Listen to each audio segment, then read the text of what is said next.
Today, I'll be reviewing a grown-up's car, a 2019 Infiniti QX50. This is something you would consider now that you're out of your bachelorhood and you're looking to start a family.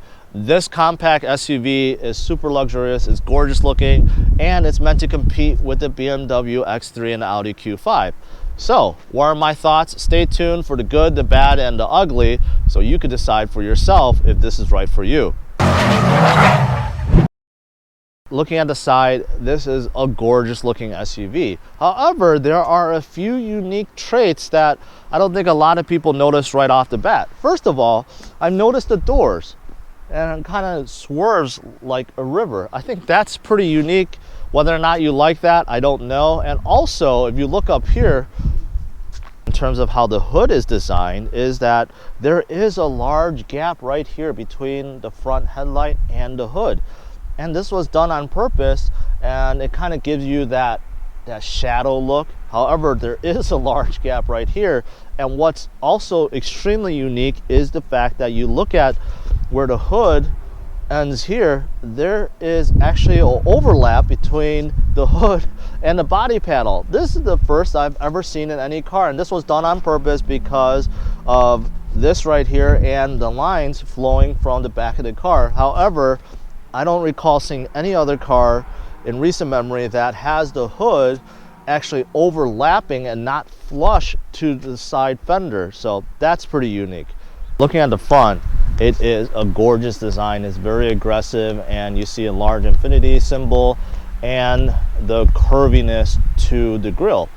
Now back here, you could definitely see the design language still flowing, a lot of curves, but I don't know if you can tell the width of this SUV is extremely wide for a compact SUV. In fact, this width is wider than a mid-size Lexus RX 350, and because of that, combined with the lower height, it gives it that sporty look that a lot of buyers are looking for.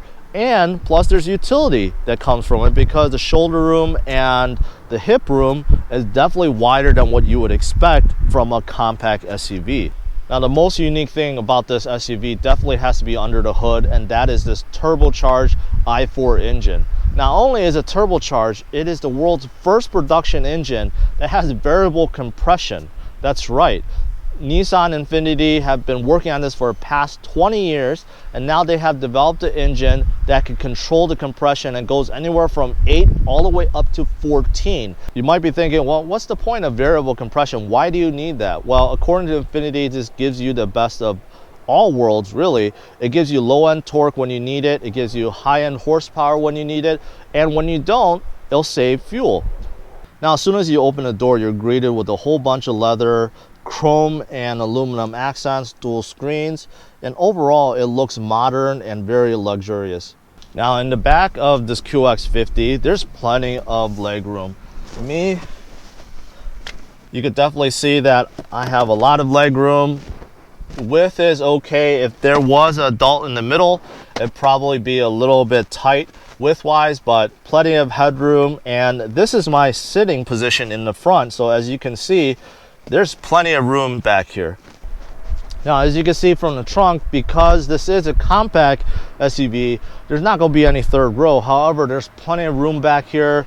The width and the length is decent, and you got a little bit of storage back here. Now, what's really unique about this tailgate is not only the fact that it's powered, but also you can adjust the height. Now, if you're on the shorter side and you always thought these tailgates were just a little bit too high, now you can adjust it so that it opens here or here instead, and that's pretty unique. Here's a good look of the steering wheel and the gauge cluster. Of course, you got some buttons here that you can control the volume and your phone. Over here, you can control the cruise control. And behind the steering wheel, you have some paddle shifters on both sides. So if you want to control the shifts, you can. Now take a look at the gauge cluster. You do have a large screen in the middle that kind of gives you some information. And you get RPM and miles per hour, and those are pretty standard. Now on top here, you do have a SOS button, which is pretty unique. Not all luxurious car manufacturers offer this. Of course, GM has OnStar, and different manufacturers have their own variations. You do have, the button for, you do have buttons for all the lights in here, And of course, you could control the sunroof over here. Now inside this QX50, you also get one of those huge sunroofs that make you feel like you're part of nature when you're driving this. It literally goes all the way back to the trunk area.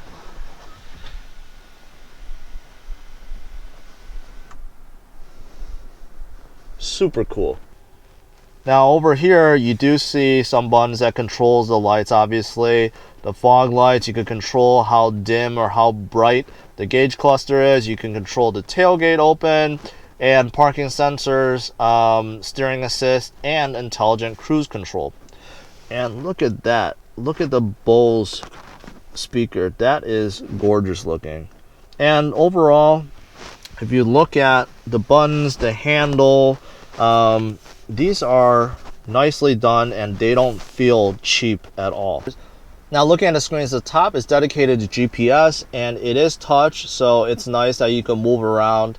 Now down here, it is touchscreen combined with buttons, and this is where you can control your navigation, your apps, your radio, the climate control. And it's good to see that Infiniti has a combination of both screen and buttons, so that when you need to adjust certain things, you could do it really fast and you don't have to dig around through the interface. So in terms of the center console, you do have one of those new age gear selectors, which has a park with the button, and you go forward for reverse, down for drive. I don't know why manufacturers have to reinvent this. This just adds to the confusion, and Infiniti unfortunately did that as well. You got the start engine stop right here, which is kind of interesting, not over here. You press it down, the seats and steering wheel and the mirrors all adjust based on your preference. You have the electronic park and the hold here, and you do have some buttons for the map, the camera, and overall moving left or right, a selector for the GPS.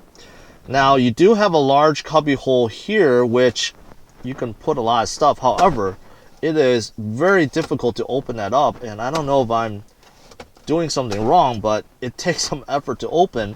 Once open, you get a couple cup holders, some space you could put your phone, and you got USB and cigarette lighter.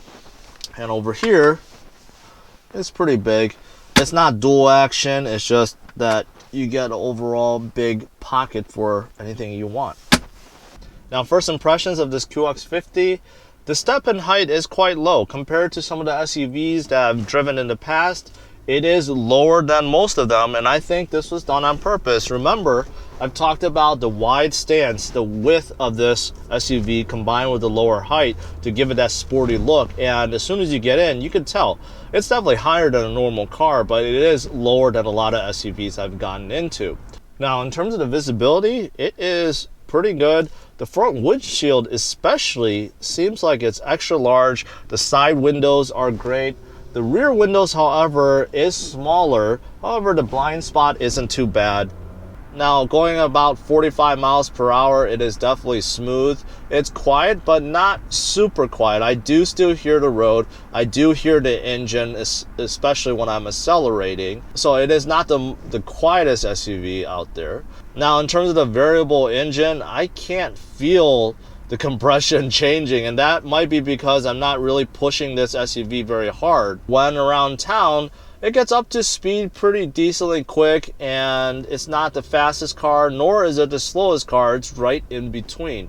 0 to 60, a little bit over 6 seconds. Because of the turbo and the variable compression, when you floor it, you definitely can feel that it's moving. However, once it gets up to speed, it kind of slows down. Now, some of the luxury features definitely come through when you're driving. The lane assist, it's pretty cool. When you swerve out of lane, you feel vibration in the steering wheel, and you see it in the little screen right here. The heads-up display does let you know exactly how fast you're going without looking down. In terms of the steering, I think it's okay. It has that feel, but it's not too engaging. And that's not to be expected since this is not a sports car.